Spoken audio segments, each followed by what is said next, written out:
Hi aspirants, welcome to do or die channel. రాబోయే competitive exams ఏవైనప్పటికీ current affairs ఎలా cover చేయాలి అని ప్రతిరోజు మనం ఇంపార్టెంట్ న్యూసెస్ ని తీసుకొని వాటికి కన్సర్న్ గా బ్యాక్గ్రౌండ్ ఏంటి, ఏ పరిధిలో ఎలా చదవాలి, ఏ ఎగ్జామ్ కి సన్నద్ధం అయితే ఎలాంటి ఇన్ఫర్మేషన్ ఇంపార్టెంట్ అవుతుంది అనే విధానం మనం చూస్తూనే వస్తున్నాము. దాంట్లో భాగంగా ఇవాళ ఇంపార్టెంట్ కరెంట్ అఫైర్స్ ఏంటి అని 7th and 8th జూలైకి సంబంధించిన కరెంట్ అఫైర్స్ అనేవి ఈ పర్టికులర్ పీపీటీలో ఇవాళ మనం డిస్కస్ చేయబోతున్నాము. అయితే అన్నిటికంటే ముఖ్యమైనది ఏంటి అంటే 17వ బ్రిక్స్ సమ్మిట్ అనేది జరగడం జరిగింది. అయితే మీకు తెలిసినట్టయితే మనం రీసెంట్ గానే ఆల్రెడీ ఏమంటారు G7 సమ్మిట్ గానీ లేకపోతే ఇంపార్టెంట్ సమ్మిట్స్ అనేవి రీసెంట్ గా మనం కవర్ చేస్తూనే వస్తున్నాం. ఎవరైతే కరెంట్ అఫైర్స్ తప్పకుండా ఫాలో అవుతున్నారో వాళ్ళందరూ చెప్పండి, G7 సమ్మిట్ గురించి రీసెంట్ గా మనం మాట్లాడుకోవడం జరిగింది. అది ఎక్కడ, ఏ దేశంలో జరిగింది అనేది కామెంట్ సెషన్ లో తెలియజేయండి. అలానే 17వ బ్రిక్స్ సమ్మిట్ ఎక్కడ జరిగింది అని అంటే, మనకి ఫస్ట్ బ్రిక్స్ సమ్మిట్ ఎక్కడ జరిగింది అనే దానికంటే బ్రిక్స్ లో ఎవరెవరు మెంబర్స్, ప్రస్తుతం జరిగిన మీటింగ్ లో ఎవరిని యాడ్ చేసుకున్నారు, అసలు ఇది ఏ సంవత్సరంలో స్థాపించబడింది, ఇలాంటి ఇంపార్టెంట్ అనేవి మనం చూడాల్సి ఉంటుంది. అయితే బేసిక్ గా ఈ సమిట్ ని బేస్ చేసుకొని ఏం చేశారంటే, ఈ సమిట్ లో ప్రధానమంత్రి మోడీ గారు గ్లోబల్ సౌత్ గురించి చాలా స్ట్రాంగ్ గా కొన్ని స్టేట్మెంట్స్ చేయడం జరిగింది. అలానే పెహల్గామ్ అటాక్ గురించి తన అభిప్రాయాన్ని దాన్ని ఖండిస్తూ చెప్పడం జరిగింది. ప్రపంచానికి మనం అంటే ఏంటో తెలియజేయాలి అనే విషయాన్ని ఆయన మళ్ళీ దాన్ని బాగా చెప్పడం జరిగింది. ప్రపంచం ముందు గ్లోబల్ సౌత్ అంటాం. గ్లోబల్ సౌత్ నేషన్స్ అంటే ఏంటి అని అంటే, బేసిక్ గా ఇవి డెవలపింగ్ నేషన్స్ అని అర్థం అనమాట. అయితే ఇక్కడ మనకి ఈ బ్రిక్స్ సమ్మిట్ అనేది Indian prime minister of India participated in the 17th bricks summit in Brazil. ఇది ఎక్కడ దీన్ని నిర్వహించారండి? బ్రెజిల్ లో దీన్ని నిర్వహించడం జరిగింది. బ్రెజిల్స్ లో మామూలుగా మనకి బ్రిక్స్ అంటే B stands for Brazil, R for Russia, I for India, C for Canada, S for South Africa. అయితే ఇప్పుడు ప్రస్తుతం బ్రెజిల్ లో మనం కండక్ట్ చేసుకోవడం జరిగింది 17వ సదస్సు అనేది గుర్తుపెట్టుకోండి. దీంట్లో భద్రతా మండలిని సంస్కరించాల్సిందే, అంతర్జాతీయ సంస్థల ద్వంద్వ ప్రమాణాలతో దక్షిణార్ధ గోళానికి అన్యాయం, ఆ దేశాలను సవాళ్లకు విధాన రూపకల్పనలో ప్రాధాన్యం ఇవ్వాలి, బ్రిక్స్ వేదికగా ప్రధాని మోడీ పిలుపు, బ్రెజిల్ లో ప్రారంభమైన శిఖరాగ్ర సదస్సు. హాజరు కానీ దీనికి ఎవరెవరు అటెండ్ అవ్వలేదండి? చైనా, రష్యా, ఇరాన్, ఈజిప్ట్ అధ్యక్షులు దీనికి ప్రస్తుతము హాజరు కావడం లేదు. అయితే దీంట్లో ఇంపార్టెంట్ థింగ్స్ ఏంటంటే, బ్రెజిల్ అనే సంస్థ, బ్రిక్స్ అనే సంస్థ ఎప్పుడు వచ్చింది అంటే 2001లో మనకి బ్రిక్స్ అనే ఒక పదాన్ని ఏం చేశారంటే మనకి తీసుకొచ్చారనమాట. ఆ బ్రిక్స్ అనే నేషన్స్ ఏవేవి అనంటే, ఫస్ట్ ఇది న్యూస్ లో ఎందుకు ఉందంటే ప్రధానమంత్రి మోడీ గారు అటెండ్ అయినందుకు ఇది ప్రస్తుతం న్యూస్ లో ఉంది. ఈసారి 17వ సమ్మిట్ యొక్క థీమ్ ఏంటి అంటే, strengthening global south cooperation for more inclusive and sustainable governance and signified the Rio de Janeiro declaration. Basic గా రియో డి జెనారియో డిక్లరేషన్ లో ఏం చెప్పారు అనేది ఒక్కసారి మీరు గూగుల్ చేసి చూడండి. దాన్ని స్ట్రెంథెన్ చేయడము మరియు గ్లోబల్ సౌత్ కోఆపరేషన్ అంటే ఏవైతే డెవలపింగ్ నేషన్స్ ఉన్నాయో వాటి యొక్క కోఆపరేషన్ ని పెంచడం ప్రస్తుతం బ్రిక్స్ 17వ సదస్సు యొక్క ముఖ్యమైన థీమ్స్ చాలా ఇంపార్టెంట్ అవుతాయి. Next, Indonesia officially joint BRICS. మరి ప్రతిసారి లాస్ట్ టైం జరిగిన బ్రిక్స్ సమిట్ లో కొన్ని నేషన్స్ ఇంక్లూడ్ అవ్వడం జరిగింది. ఎప్పుడైతే కొత్త నేషన్స్ ఇంక్లూడ్ అవుతాయో అప్పుడు తప్పకుండా వాటి రిలేటెడ్ క్వశ్చన్ ఉంటుంది. కాబట్టి ఈసారి అఫీషియల్ గా ఎవరు జాయిన్ అయ్యారు మనకి బ్రిక్స్ లోకి? ఇండోనేషియా జాయిన్ అవ్వడం జరిగింది. While Belarus, Bolivia, Kazakhstan, Cuba, Nigeria, Malaysia, Thailand, Vietnam, Uganda, Uzbekistan were welcomed as BRICS partner countries. ఇవన్నిటిని బ్రిక్స్ పార్ట్నర్ కంట్రీస్ గా వెల్కమ్ చేయగా, ఇండోనేషియా అనే దాన్ని మాత్రం అఫీషియల్ గా మెంబర్ ఆఫ్ బ్రిక్స్ గా ఈసారి జరిగిన మీటింగ్ లో తీసుకోవడం జరిగింది. India will assume BRICS chairmanship and host 18th BRICS summit in 2026. Next year లో బ్రిక్స్ సమిట్ ఎక్కడ జరగబోతుంది? 2026వ సంవత్సరంలో ఇండియా చైర్మన్షిప్ వహిస్తూ దీనికి బ్రిక్స్ యొక్క సమిట్ 18వ సమిట్, ఇప్పుడు జరిగింది 17 కాబట్టి 18వ సమిట్ అనేది ఇండియాలో జరగబోతుంది. అసలు ఫస్ట్ ఒరిజినల్ గా బ్రిక్స్ లో నేషన్స్ ఎవరు అంటే Brazil, Russia, India, China, South Africa. South ఆఫ్రికాని లేట్ గా యాడ్ చేశారు. 2010-11 ప్రాంతంలో సౌత్ ఆఫ్రికాని యాడ్ చేయడం జరిగింది. అయితే ఒరిజినల్ గా 5 కంట్రీసే ఉన్నాయి. లేటెస్ట్ గా యాడ్ అయిన న్యూ మెంబర్స్ ఎవరంటే, ఈ ఇయర్ ఇండోనేషియా ఆల్రెడీ జాయిన్ అయిందని మనం చెప్తున్నాం. ముందు యాడ్ అయిన నేషన్స్ ఏవి అంటే Egypt, Ethiopia, Iran, UAE. Indonesia join in 2025. ఇది బ్రిక్స్ గురించి మనం చూసుకున్నాం.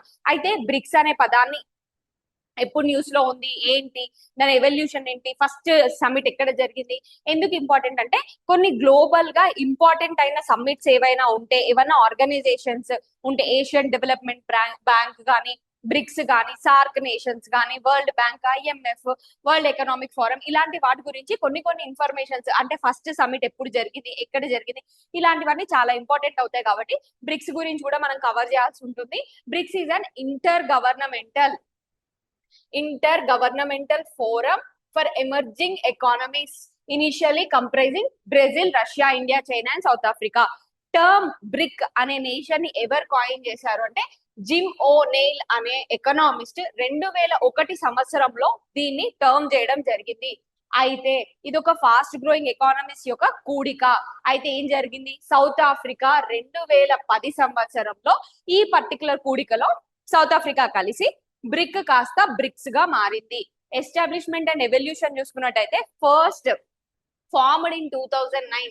ఫస్ట్ సమ్మిట్ ఎక్కడ జరిగింది అంటే ఎకతారిన్బర్గ్ రష్యాలో ఫస్ట్ ది సమ్మిట్ జరిగింది. Evolved from informal dialogue, informal nature నుంచి ఫార్మల్ గా కోఆపరేషన్ ప్లాట్ఫామ్ కిందికి మారడం జరిగింది. Expanded in 2024-25 as known as, ఇప్పుడు కొత్త కంట్రీస్ ఈజిప్ట్, ఇథియోపియా, ఇరాన్ ఇవి జాయిన్ అయ్యాయి. ఇండోనేషియా ఈ సంవత్సరం జాయిన్ అయిందని మాట్లాడుకున్నాం కదా. ఆ మాట్లాడుకున్న విధానంగా అట్లా ఎక్స్పాండ్ అయిన దాన్ని మనం ఏమని పిలుస్తున్నాం, బ్రిక్స్ ప్లస్ అని గాని, ఎక్స్పాండెడ్ బ్రిక్స్ అని గాని పిలవడం జరుగుతుంది. ఆబ్జెక్టివ్స్ ఏంటి అసలు బ్రిక్స్ వి అంటే, promote multipolarity and global south cooperation, reform international institutions like UNSC, IMF and World Bank, enhance economic, technological and development collaboration, counterbalance dominance of West-led institutions like G7 లాంటివి వాటిని ఎదుర్కోవడానికి, బేసిక్ గా developed countries ని ఎదుర్కోవడానికి అన్ని developing countries కలిపి ఒక తాటిపై నడుస్తూ ఒకలాంటి డెసిషన్స్ తీసుకుంటూ గ్లోబల్ గా మన డెవలప్మెంట్ కి కావాల్సిన విషయాలకి మనందరం ఒక తాటిపై ఉంటూ G7 లాంటి ఒక కూడలిని కూడా మనం రిప్లేస్ చేయగలిగే స్టేజ్ కి ఎదగాలనేదే బ్రిక్స్ యొక్క ముఖ్య ఉద్దేశం. అయితే నెక్స్ట్ చూసుకుంటే సిగ్నిఫికెన్స్ ఏంటి అంటే, బ్రిక్స్ అకౌంట్స్ ఫర్, మనం ప్రతిసారి G7 గురించి మాట్లాడుకున్నప్పుడు, G20 గురించి మాట్లాడుకున్నప్పుడు ప్రపంచ పాపులేషన్ లో వాళ్ళ పర్సంటేజ్ ఎంత, ఎకానమీలో వాళ్ళు ఎంత కాంట్రిబ్యూట్ చేస్తున్నారు, ఇలాంటివి మనం మాట్లాడుకుంటూనే ఉన్నాము. BRICS accounts for 45% of the world's population, 37.3% of global GDP, surpassing EU's 14.5 and G7's 29.3. So ఇక్కడ G7 అండ్ EU అంటే యూరోపియన్ యూనియన్ ని కూడా ఇది బీట్ చేసే స్టేజ్ లో ఉంది అని చెప్తున్నారు. కీ ఇనిషియేటివ్స్ ఏంటి అని ఒకసారి చూసుకుంటే, న్యూ డెవలప్మెంట్ బ్యాంక్ అనే దాన్ని బ్రిక్స్ 2014లో స్థాపించింది. Contingent reserve arrangement CRA, BRICS grain exchange, BRICS rapid information security channel, next STI framework program అనే దాన్ని తీసుకురావడం జరిగింది. నెక్స్ట్ ఇంపార్టెంట్ థింగ్ వచ్చేసి న్యూస్ లో ఏముందంటే, ఆర్థిక సమానత్వంలో భారత్ కు 4వ స్థానం అనే న్యూస్ ఒకటి ఉంది. అయితే ఈ పర్టికులర్ దాని గురించి మాట్లాడుకుంటే, యాజ్ ఇట్ ఈస్ గా ఈ డేటాని మీ ఎకానమీలో అండ్ ఎస్ఏలో రెండు దగ్గరలా మీరు యాజ్ ఇట్ ఈస్ గా ఈ డేటాని రాసుకోవాల్సి ఉంటుంది. ఎందుకంటే economic equality and economic inequality అనేది చాలా చాలా ఇంపార్టెంట్. సమానత్వం గాని అసమానత్వం గాని మనం చాలా సార్లు మన సిలబస్ లో చాలా సార్లు రిపీట్ అవుతుంటుంది. కాబట్టి యాజ్ ఇట్ ఈస్ గా ఇందులో ఉండే డేటాని మీరు ఒకవేళ ఇండియాలో ఈక్వాలిటీ ఎక్కువగా ఉంది ప్రూవ్ చేయండి, ఈ పర్టికులర్ రిపోర్ట్ ని పట్టుకొని మనకు అలాంటి ఏదైనా క్వశ్చన్ వచ్చింది అనుకోండి, యాజ్ ఇట్ ఈస్ గా మీరు ఇంట్రడక్షన్ లో గానీ సబ్స్టాన్షియేషన్ కి గానీ ఈ రిపోర్ట్ ని వాడుకునే ఉంటుంది అవసరం ఉంటుంది. కాబట్టి మీకు ఇది ఇంపార్టెంట్ అవుతుంది. నెక్స్ట్ చూసుకుంటే మనకి ఇక్కడ India has been ranked the 4th most equal country globally as per World Bank's Spring 2025 Poverty and Equity Brief. Report పేరేంటి, spring 2025 poverty and equity brief అనే ఒక రిపోర్ట్ ప్రకారం వరల్డ్ బ్యాంక్ వెల్లడించింది. మనకి ఏది ఇంపార్టెంట్ అంటే, ఏ ఆర్గనైజేషన్ రిపోర్ట్ ఇస్తుంది అనేది ఇంపార్టెంట్, అండ్ రిపోర్ట్ పేరేంటి అని ఇంపార్టెంట్, దాంట్లో ఇండియా ర్యాంక్ ఎంత అనేది important. World bank spring 2025 poverty and equity brief అనే ఒక రిపోర్ట్ ద్వారా వెల్లడించింది ఏంటి అంటే, సమానత్వం, ఆర్థిక సమానత్వం అనేది చూసుకుంటే ప్రపంచ వ్యాప్తంగా భారత్ 4వ స్థానంలో ఉంది అని వెల్లడించింది. ఫస్ట్ స్లోవాక్ రిపబ్లిక్ ఉండగా next Slovenia, next Belarus, 4th place లో ఇండియా ఉంది. అండ్ ఇంకొక ఇంపార్టెంట్ థింగ్ ఏంటంటే ఈ పర్టికులర్ రిపోర్ట్ లో స్కోర్ అనేది 0 నుంచి 100 వరకు ఉంటుంది. 0 అనే స్కోర్ ఏం చూపిస్తుంది అంటే సమానత్వం ఉంది, ఎక్కువ శాతం సమానత్వం ఉంది, పూర్తిగా సమానత్వం ఉంది అని చూపించగా 100 స్కోర్ ఏం చూపిస్తుంది అంటే మొత్తం కంట్రీలో అంటే ఇప్పుడు సపోజ్ ఒక 100 మంది ఉంటే ఇందులో ఒక్కడి దగ్గర మాత్రమే మొత్తం ఆర్థిక వ్యవస్థ మొత్తం ఒక పర్సన్ మీద రన్ అవుతుంది, వీళ్ళ దగ్గరే ఆస్తి మొత్తం ఉండడం జరుగుతుంది.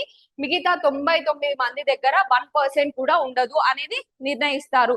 దీనికి సంబంధించి మనం చదువుకునేటప్పుడు గినీ కోఫిషియంట్, గినీ ఇండెక్స్ అనే దాన్ని ఎకానమీలో చదవడం జరుగుతుంది.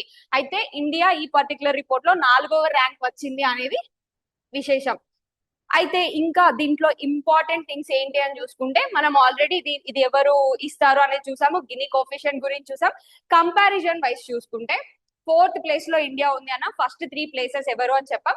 అయితే ఎప్పుడు మనకున్న ఒక థింగ్ ఏంటి, మనం చైనాతో కంపేర్ చేసుకుంటాం కాబట్టి అహెడ్ ఆఫ్ చైనా ర్యాంక్ వచ్చేసి 35.7 స్కోర్ చేస్తుంది చైనా, అండ్ యుఎస్ఏ వచ్చి 41. అంటే అసమానత్వం ఎక్కువ ఉంది, సమానత్వం కంటే అసమానత్వం ఎక్కువ ఉంది అని చెప్తున్నారు. ట్రెండ్ చూసుకుంటే India's Gini index improved from, అంటే మనతో మనకే ఒకసారి పోటీ చూసుకుంటే 2011లో మనము 28.8 స్కోర్ చేయగా 2023కి 25.5 స్కోర్ చేస్తూ 4వ స్థానంలో ఉండడం జరిగింది. మనం బేసిక్ గా ఇన్కమ్ డిస్ట్రిబ్యూషన్ బాగా చేస్తున్నామని తెలిసింది. యాజ్ ఇట్ ఈస్ ఇది పిక్ చేసుకొని ఒక క్వశ్చన్ గా అడిగే ఛాన్స్ ఉంటుంది. ఏమని, ఇండియాలో సమానత్వం అనేది 2011తో పోల్చుకుంటే 2023లో సమానత్వం అనేది పెరిగింది, అసమానత్వం తగ్గింది, ఇది ఎలా జరిగింది అనే దాన్ని ఒక క్వశ్చన్ గా అడిగారు అనుకోండి. అప్పుడు మనం దేని గురించి రాయాలి, ప్రభుత్వ పథకాలు, ప్రభుత్వం తీసుకొస్తున్న నిర్ణయాలు, మన ఎకనామిక్ పాలసీ ఎలా ఉంది, దాని వల్ల ఎట్లా ఇంప్రూవ్ అయింది అనే దాన్ని మనం రాయాల్సి ఉంటుంది. అలానే ఈ పర్టికులర్ ఇండెక్స్ ని మనం సబ్స్టాన్సియేషన్ కి వాడుకోవచ్చు. నెక్స్ట్ పావర్టీ రిడక్షన్ చూస్తే 171 యాజ్ ఇట్ ఈస్ ఈ పావర్టీ రిడక్షన్ పాయింట్ పిక్ చేసుకొని మీ పావర్టీ అనే ఎక్కడెక్కడ మీ సిలబస్ లో ఉంటుందో అక్కడ ఇది పర్టికులర్ గా ఈ డేటా అనేది చాలా చాలా important. 171 million people lifted out of extreme poverty, 16.2% in 2011 to 2.3 in 2023 based on dollars.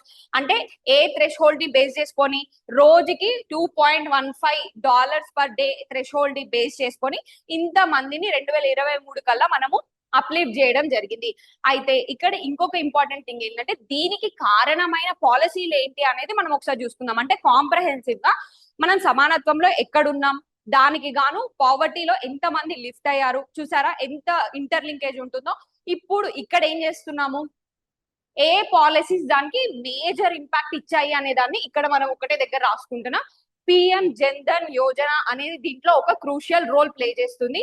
Over 55 crore bank accounts opened, ఇంత మందిని ఫినాన్షియల్ ఇంక్లూజన్ లోకి పార్ట్ గా మనం తీసుకురావడం జరుగుతుంది. Aadhaar linked direct benefit transfers 3.48 lakh crore saved in the leakages. అంటే middle persons ఎవరైతే ఉంటారో, అంటే ఒకరికి డబ్బులు ఇస్తే ఒకరు తీసుకోవడం ఇట్లాంటి పరిస్థితి కాకుండా డైరెక్ట్ బెనిఫిట్ ట్రాన్స్ఫర్ చేస్తూ అవుట్ ఆఫ్ పావర్టీ ఇంతమంది పాపులేషన్ లిఫ్ట్ చేయడానికి direct benefit transfer, Aadhaar linked direct benefit transfer కూడా ఎంత హెల్ప్ అయింది అని చెప్పేసి డేటాతో చెప్తున్నాం. Next Ayushman Bharat 41 crore plus cards issued for 5 lakh health coverage. ఎందుకంటే హెల్త్ అనేది ఒక సెక్టర్, ఎక్కడ అంటే ఎవరైతే చాలా పూర్ అంటే బీపీఎల్ ఫ్యామిలీస్ ఉంటాయో ఒక health issue and then they are gone, చాలా క్రోనికల్ గా ఇంకా పావర్టీకి గురైపోతారు అనమాట. హెల్త్ అనేది అంత సెన్సిటివ్ ఇష్యూ కాబట్టి హెల్త్ ని కూడా టార్గెట్ చేయడం వల్లనే మనం పావర్టీని ఈజీగా జయించగలిగాం. Next PM GKAY ensured food security to 80 crore citizens. Already మనం దీని గురించి క్లియర్ గా ఒక వీడియో కూడా చేసాము కరెంట్ అఫైర్స్ లో. Next stand up India and PM Vishwakarma Yojana boosted SC ST women and artisans livelihoods. So ఇవన్నీ ప్రోగ్రామ్స్ భారత్ ని ఈ సమానత్వంలో నిలవడానికి మనకి దోహదం చేశాయని చెప్పుకోవచ్చు. అయితే విశ్వంబర పురస్కారం అనేది ప్రస్తుతం న్యూస్ లో ఉంది. టీజీపీఎస్సీకి ఎవరైనా ప్రిపేర్ అవుతుంటే ఇది ఒక ఇంపార్టెంట్ కరెంట్ అఫైర్స్ అవుతుంది. మనకు ఆల్రెడీ తెలుసు తెలంగాణ నుంచి జ్ఞానపీఠ పురస్కార గ్రహీత డాక్టర్ సి నారాయణ రెడ్డి జ్ఞాపకార్థం మనకి విశ్వంబర అనే ఒక పర్టికులర్ పురస్కారాన్ని ఇవ్వడం జరుగుతుంది. అది ఎవరికి వచ్చింది అంటే దానికి 5 లక్షల నగదు జ్ఞాపిక ప్రశంసా పత్రంతో సత్కరిస్తారు. బేసిక్ గా ఇది ఎవరికి వచ్చిందంటే నీలం కుమార్ అనే ఒక రైటర్ కి వచ్చింది. ఈయన ఏ రాష్ట్రానికి చెందిన అతను అని అంటే ఈయన అస్సాంకి చెందిన అతను. బేసిక్ గా ఈ ఏడాది ప్రముఖ అస్సాం కవి నీలం కుమార్ ను ఎంపిక చేశారు. సో ఇది ఇంతవరకు ఇంపార్టెంట్. ఆయన రచనలు ఏంటి అనేది ఒకసారి చూసుకోండి, అక్కడి వరకు సరిపోతుంది. ఎవరికి వచ్చింది అనేది చాలా ఇంపార్టెంట్. ఏ రచనలు ఉన్నాయి అనేది చూసుకుంటే మీకు సరిపోతుంది. నెక్స్ట్, కొత్త పార్టీని ప్రకటించిన ఎలాన్ మస్క్ కొత్త పార్టీని తీసుకొచ్చారు. అమెరికాలో ఓన్లీ డ్యూయల్ పార్టీ సిస్టమ్ ఉండింది ఇప్పటిదాకా, రిపబ్లికన్స్ అండ్ డెమోక్రాట్స్. ఇప్పుడు ఎలాన్ మస్క్ ఏం చేశారంటే బిగ్ బ్యూటిఫుల్ బిల్ అనే దాని గురించి మనం రీసెంట్ గా కవర్ చేయడం జరిగింది కరెంట్ అఫైర్స్ లో. ఒకవేళ ఆ బిల్ గానీ యాక్ట్ అవుతే 100% నేను ఒక పొలిటికల్ పార్టీ పెడతాను అని చెప్పేసి మస్క్ ఆల్రెడీ తెలియజేయడం జరిగింది. దాన్ని అనుసరించి ఆయన మాటని బేస్ చేసుకొని అమెరికన్ పార్టీ అనే ఒక దాన్ని ప్రస్తుతం ఆయన స్థాపించారు. ఇక్కడ మీరు గుర్తుపెట్టుకోవాల్సింది న్యూస్ మొత్తంలో ఈయన స్థాపించిన పార్టీ పేరు ఏంటి అనేది ఒకటి. బేసిక్ గా ఆయన ఉద్దేశంలో ఆయన చెప్తున్నది ఏంటి అంటే ఫ్రీడమ్ అనేది అమెరికన్స్ కి చాలా లోపించిందని, ఫ్రీడమ్ ని ఇవ్వడానికే దీన్ని తీసుకొస్తున్నారని చెప్తున్నారు. అయితే ఇక్కడ ఇంపార్టెంట్ ఏంటి అంటే ఎలాన్ మస్క్ యుఎస్ ప్రెసిడెంట్ అవ్వలేరు. ఎందుకు అంటే ప్రెసిడెంట్ అవ్వడానికి కొన్ని పారామీటర్స్ ఉంటాయి ఇండియాలో గానీ యుఎస్ లో గానీ. Elon Musk American born citizen కాదు. అంటే అమెరికాలో పుట్టిన వాళ్ళు మాత్రమే అమెరికాకి సిటిజన్ ప్రెసిడెంట్ అయ్యే ఛాన్స్ ఉంటుంది. కాబట్టి ఈయనకి అయ్యే ఛాన్స్ లేదు. ఏ స్థాయి వరకు వెళ్ళగలుగుతారంటే ఏదైనా ఒక రాష్ట్రానికి గవర్నర్ అయ్యే అంత వరకే స్కోప్ ఉంటుంది. మరి ఇప్పుడు ఏం చేస్తారంటే ఇండియాలో ప్రెసిడెంట్ అవ్వడానికి ఎలాంటి అర్హతలు కావాలి, ఇండియానే అవ్వాల్సిన అవసరం ఉందా, ఇండియాలో పుట్టి ఉంటేనే తప్పకుండా ప్రెసిడెంట్ అవుతారా లేదా అనేది కమెంట్ సెషన్ లో తెలియజేయండి. ఇలాంటివి బేస్ చేసుకొని మనకి ఎగ్జామ్ లో క్వశ్చన్స్ వస్తూ ఉంటాయి కాబట్టి మనం గమనించాల్సిన అవసరం ఉంటుంది. నెక్స్ట్ ఇంపార్టెంట్ ఏంటంటే కొత్త రకం గోల్డెన్ వీసా. గోల్డెన్ వీసా ఎవరికి సంబంధించిందంటే యునైటెడ్ అరబ్ ఎమిరేట్స్ కి సంబంధించింది. బేసిక్ గా యునైటెడ్ అరబ్ ఎమిరేట్స్ లో ఎవరైతే పెట్టుబడులు ఒక లైన్ కి మించి, అంటే ఒక పారామీటర్ ఉంటుంది, దానికి మించి ఎవరైతే అక్కడ ఇన్వెస్ట్ చేస్తూ ఉంటారో వాళ్ళకి United Arab Emirates golden visa అని చెప్పి ఒక వీసా ఇస్తూ ఉంటుంది. అయితే ఇప్పుడు ఏంటి అంటే మనకి ప్రవేశపెట్టింది ఎవరు? యుఏఈ. మొదటి దశలో ఎంపికైన భారత్, బంగ్లాదేశ్ లు. ఎందుకని న్యూస్ లో ఉందంటే ఇప్పుడు కేవలం పెట్టుబడులు కాకుండా, ఫేమస్ పర్సనాలిటీస్ కాకుండా ఇంకొక పారామీటర్ ని ఇంట్రడ్యూస్ చేయడం జరిగింది. గోల్డెన్ వీసాస్ కి భారత్ అండ్ బంగ్లాదేశ్ లను ఎంపిక చేయడానికి ఒక కొత్త పారామీటర్ తీసుకొచ్చింది. అదేంటి అంటే ఇప్పటి వరకు ఎవరైతే 2 మిలియన్ దిరాంలు అంటే మన భారతదేశ డబ్బులలో 4.66 crores ఎవరైతే అక్కడ స్థిరాస్తి కొనుగోలు చేస్తారో లేదా వ్యాపారాల్లో పెద్ద మొత్తంలో పెట్టుబడి పెడతారో వాళ్ళకి మాత్రమే గోల్డెన్ వీసా పొందడానికి అర్హత ఉండేది. అయితే ఇప్పుడు దేనికి ఓపెన్ చేశారంటే కొత్తగా ప్రవేశపెట్టిన నామినేషన్ ఆధారిత విధానంలో 1,00,000 దిరాంలు అంటే 23.30 లక్షలు చెల్లించి ఈ గోల్డెన్ వీసాను పొందవచ్చు. 3 నెలల్లో 5,000కు పైగా భారతీయులు ఈ వీసా కోసం దరఖాస్తు చేసుకోవచ్చని అధికారులు తెలిపారు. బేసిక్ గా యుఏఈ అండ్ ఇండియాకి గుడ్ రిలేషన్స్ ఉన్నాయి. అండ్ గోల్డెన్ వీసా ఏ కంట్రీకి సంబంధించింది, కొత్తగా ప్రవేశపెట్టిన పారామీటర్ ఏంటి అనే విషయం మీకు తెలిస్తే సరిపోతుంది.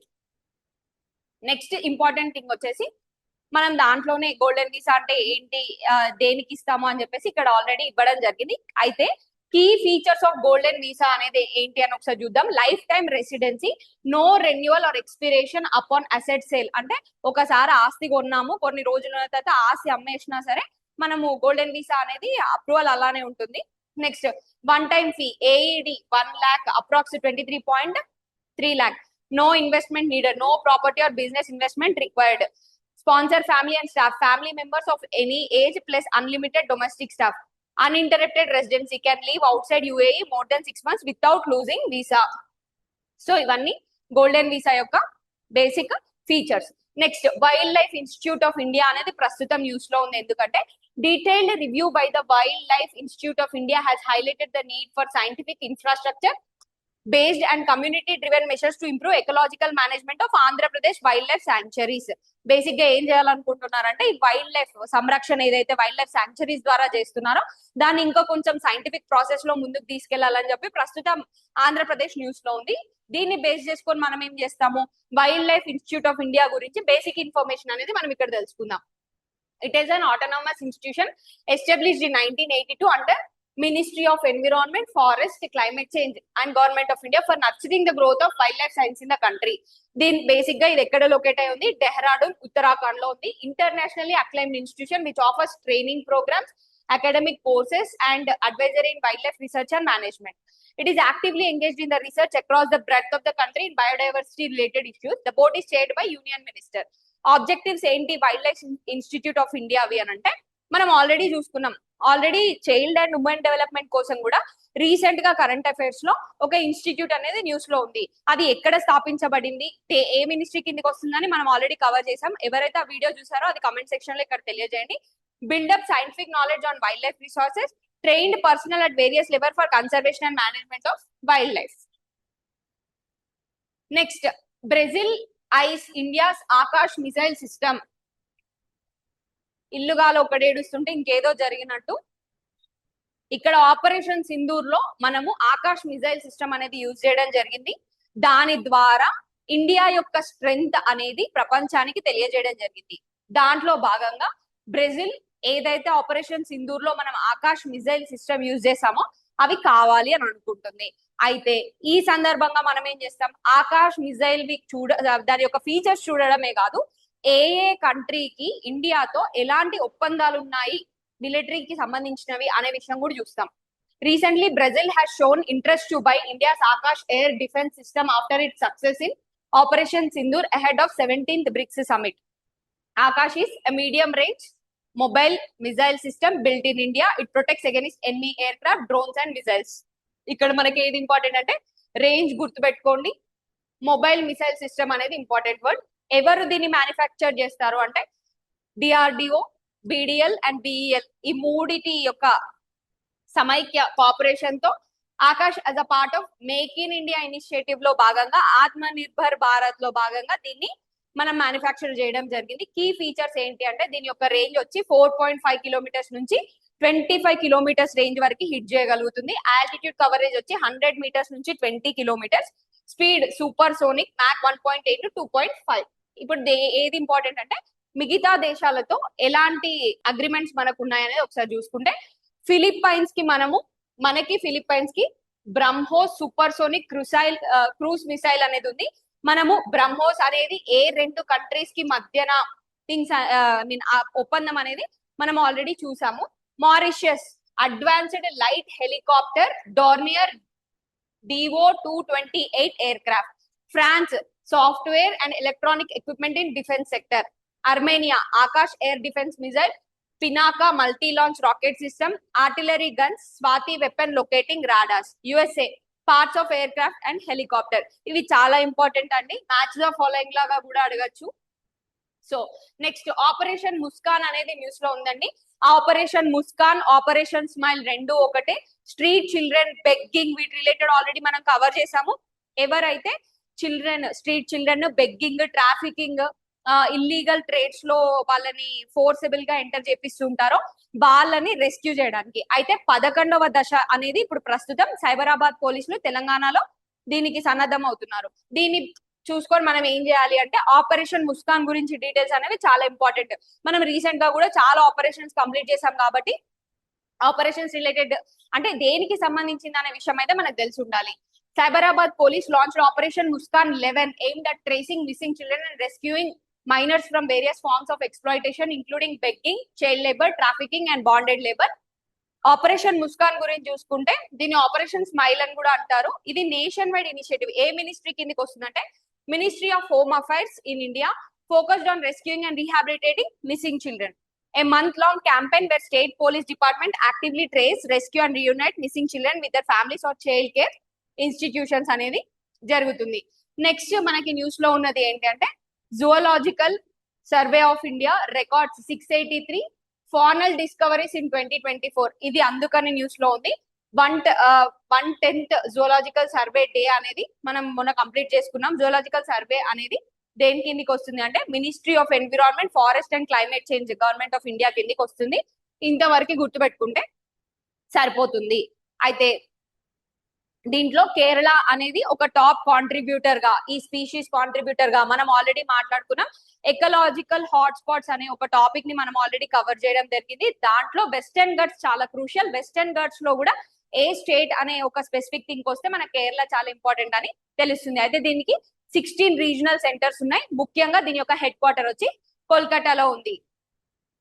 నెక్స్ట్, గుజరాత్ లో మనకి కాక్రాపార్ ఆటమిక్ పవర్ స్టేషన్ అనేది ప్రస్తుతం న్యూస్ లో ఉంది. ఎందుకు న్యూస్ లో ఉంది అంటే ఇండియాస్ న్యూక్లియర్ రెగ్యులేటర్ ఏదైతే ఉందో atomic energy regulator board AERB అనేది ప్రస్తుతం రీసెంట్ గా మనకి ఏం జరిగింది అని అంటే operation granted operation licence for 2 indigenously developed 700 megawatts pressurised heavy water reactors at the Kakrapar atomic power station in Gujarat.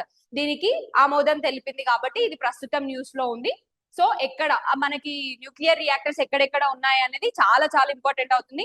ఎందుకంటే రీసెంట్ గా జరిగిన ఎగ్జామ్ లో మీరు ఎక్కడ చూసుకున్నా కీవర్డ్ ఏంటంటే రెన్యూబుల్ ఎనర్జీ. రెన్యూబుల్ ఎనర్జీ అనేది ఆబ్జెక్టివ్ ఎగ్జామ్స్ లో కానీ సబ్జెక్టివ్ ఎగ్జామ్స్ లో కానీ వాటిని బేస్ చేసుకొని చాలా క్వశ్చన్స్ వచ్చాయి. కాబట్టి ఈ కాక్రాపూర్ స్టేషన్ అనేది ప్రస్తుతం న్యూస్ లో ఉంది కాబట్టి న్యూక్లియర్ ఎనర్జీ గురించి ఎక్కువగా ఇన్ పర్టికులర్ గా చదువుకోండి. అండ్ కాక్రాపూర్ స్టేషన్ అయితే న్యూస్ లో ఉంది అని గుర్తుపెట్టుకోండి.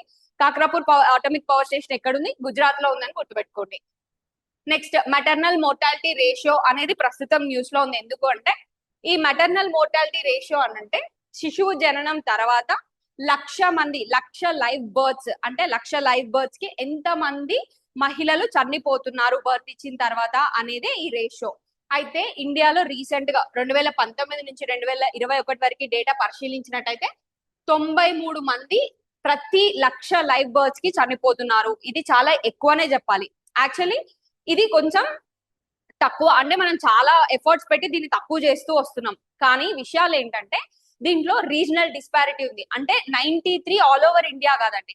సపోజ్ ఇప్పుడు కేరళలో చూసుకుంటే 20 మరణాలు జరుగుతుంటే అదే మనకి ఇంకో రాష్ట్రం మన ఈ ఎంపవర్డ్ స్టేట్స్ ఏవైతే ఉన్నాయో ఆ స్టేట్స్ లో చూసుకుంటే 167 150 ఎబోగా కనిపించడం అనేది చాలా విషాదకరమైన విషయం. అయితే ఈ డిస్పారిటీస్ ని ఒకసారి మనం చూద్దాము. Death of a woman during pregnancy or with in 42 days of termination due to causes related to or worsen by pregnancy. ఇది WHO definition. As it is గా ఈ డెఫినిషన్ ని మీ నోట్స్ లో ఇంక్లూడ్ చేసుకోండి. ఎందుకంటే సొంత డెఫినిషన్ లో ఆ టైం కి మనకి గుర్తు రావు. యాజ్ ఇట్ ఈస్ గా ఇది బట్టి కొట్టేసుకుంటే ఆన్సర్ రాయడానికి చాలా హెల్ప్ అవుతుంది. క్యాల్కులేట్ ఎలా చేస్తారు అంటే maternal mortality ratio is equal to maternal deaths per 1,00,000 live birth as per sample registration system data. అయితే 2019-21 నేషనల్ ఫ్యామిలీ హెల్త్ సర్వే ప్రకారం ఇండియాలో MMR ఎంత నమోదైంది? 93/1,00,000. కేరళలో లోవెస్ట్ 20 ఉండగా హైయెస్ట్ అస్సాంలో 167. సదర్న్ స్టేట్స్ చాలా బెటర్ గా పర్ఫార్మ్ చేసే ఎంపవర్డ్ యాక్షన్ గ్రూప్ స్టేట్స్ కంటే. ఎంపవర్డ్ యాక్షన్ గ్రూప్ స్టేట్స్ అంటే ఒక 8 స్టేట్స్ ఉన్నాయండి. బీహార్, ఛత్తీస్గఢ్, జార్ఖండ్, మధ్యప్రదేశ్ ఇలాంటి స్టేట్స్ అన్నమాట. ఒకసారి మీరు వీటి గురించి కూడా చూడండి. నెక్స్ట్ గవర్నమెంట్ ఇనిషియేటివ్స్ ఏంటి ఈ మెటర్నల్ మోర్టాలిటీని ట్యాకిల్ చేయడానికంటే జనని సురక్ష యోజన, జనని శిశు సురక్ష కార్యక్రమం, మెటర్నల్ డెత్ రివ్యూస్. అయితే ఇక్కడ అన్నిటికంటే ఇంపార్టెంట్ ఏంటంటే కేరళలో చాలా తక్కువగా ఉన్నాయని చెప్పాం కాబట్టి మీకు ఆల్రెడీ చెప్పాను. నేషనల్ గా అయినా స్టేట్ లో అయినా లేకపోతే ఇంటర్నేషనల్ గా అయినా ఏదన్నా బెస్ట్ ఎగ్జాంపుల్ కనిపించినప్పుడు అక్కడ ఆ పర్టికులర్ సెక్టర్ కి సంబంధించి ఎలాంటి ఇనిషియేటివ్ తీసుకుంటున్నారా అనే దాని మీద ఒక్కసారి దృష్టి సారించండి. ఎందుకంటే ఏదో ఒక ప్రోగ్రామ్ ఉంటుంది, దాని వల్లనే ఇంత డిఫరెన్స్ క్రియేట్ చేస్తుంది. కేరళలో ఏం చేస్తున్నారు? కేరళ కాన్ఫిడెన్షియల్ రివ్యూ మోడల్ అనేది చాలా సక్సెస్ అవ్వడం వల్లనే మెటర్నల్ మోర్టాలిటీ రేట్ అనేది 20/1,00,000 లైవ్ బర్త్స్ గా కేరళలో నమోదైంది. Example in reducing MMR to 20 using targeted clinical training and facility readiness. Basic గా క్లినికల్ ట్రైనింగ్ అనేది ఇవ్వడం జరిగింది. ఫెసిలిటీ రెడీనెస్ అంటే ఎక్కడైనా ఒక మహిళ ప్రసవానికి సిద్ధంగా ఉంటే అక్కడ బేసిక్ గా ఫెసిలిటీస్ అనేవి చాలా రెడీగా ఉంటాయి ప్రసవం చేయడానికి మనకి రెడీగా. యూట్రిన్ క్లాంప్స్, ఎంబోలిజం రెస్పాన్స్ ఇవన్నీ ఎగ్జాంపుల్స్. ఇది యాజ్ ఇట్ ఈస్ గా బెస్ట్ గవర్నెన్స్ లో కూడా ఇది మనము ఎగ్జాంపుల్ కింద మెన్షన్ చేసుకోవచ్చు. Next Telangana state various programmes like anganwadi schools, mother and child kit, residential schools and SHE teams etcetera 1 or 2 delivery institutional deliveries కోసం. మనం ఇన్స్టిట్యూషనల్ డెలివరీస్ లో కూడా చాలా బాగా పర్ఫామ్ చేసాం Telangana wise. Rapid news through pics చూసుకుంటే మనకి ఏమవుతుందంటే దేశంలోనే తొలి సోలార్ బస్ స్టేషన్ అనేది సూరత్ లో వచ్చిందండి. ఆ బస్ స్టేషన్ పేరు వచ్చేసి ఆల్తాన్ లో కొత్తగా ఒక బస్ స్టేషన్ రావడం జరిగింది. అదొకటి గుర్తుపెట్టుకోండి. స్మార్ట్ బస్ స్టేషన్ అంటారు దీన్ని. మొత్తం సోలార్ పవర్ తో 1,60,00,000 వ్యయంతో ఆ మున్సిపల్ కార్పొరేషన్ అక్కడ తీసుకురావడం జరుగుతుంది. నెక్స్ట్ ఉత్తమ ఆహారం లభించే దేశాల్లో 12వ స్థానంలో భారత్ ఉందండి. మనకి టేస్ట్ అట్లాస్ అనే ఒక ఇన్స్టాగ్రామ్ పేజ్ లో బేసిక్ గా ఏం చేశారంటే వరల్డ్ వైడ్ ఏ కంట్రీస్ లో బెస్ట్ ఫుడ్ దొరుకుతుంది అనే ఒక సర్వే నిర్వహించడం జరిగింది. దాంట్లో భారత్ 12వ స్థానంలో ఉంది అని చెప్పి ఈ నివేదిక వెల్లడిస్తుంది. సో ఇవి ఇవాళటి ఇంపార్టెంట్ కరెంట్ అఫైర్స్. సో మీరు కరెంట్ అఫైర్స్ ఫాలో అవ్వడమే కాదు, నోట్స్ మేకింగ్ కూడా చేసుకుంటే చాలా బాగుంటుంది. ఎందుకంటే వన్స్ మనం చదివిన దాన్ని నోట్స్ లో పెట్టినప్పుడు మాత్రమే అది మన బుర్రలో ఎప్పటికీ గుర్తుండిపోతుంది. దాన్ని మజిల్ మెమరీ అంటాము. అయితే ఈ కరెంట్ అఫైర్స్ ఇప్పుడు కవర్ చేసిన దాంతో పాటు మంత్లీ మ్యాగజైన్ అనేది ఒకసారి రెఫర్ చేసుకొని ఏదైనా మిస్ అయితే అక్కడ నుంచి యాడ్ చేసుకుంటే సరిపోతుంది. ప్రతిరోజు నేను చెప్తున్నాను, కరెంట్ అఫైర్స్ చదువుతున్నప్పుడు యాక్టివ్ రికాల్ మెథడ్ లో చదవండి. ఇది ఏ ఏ సబ్జెక్ట్ లో ఎక్కడెక్కడ ఎలా వాడొచ్చు అనే విధి విధానంతో మీరు చదివితే ఎప్పటికీ కరెంట్ అఫైర్స్ మర్చిపోరు. అండ్ మీకు ఆ కరెంట్ అఫైర్స్ గుర్తులేనట్టు అనిపించినా మజిల్ మెమరీతో మీరు ఆటోమేటిక్ గా రైట్ ఆన్సర్ ఎలిమినేషన్ ప్రొసీజర్ లో మీకు చాలా హెల్ప్ అవుతుంది. కాబట్టి మీకు ఈ కరెంట్ అఫైర్స్ నచ్చాయని అనుకుంటున్నాను. Thank you so much for watching this video. Please do share it with your co aspirants. Thank you.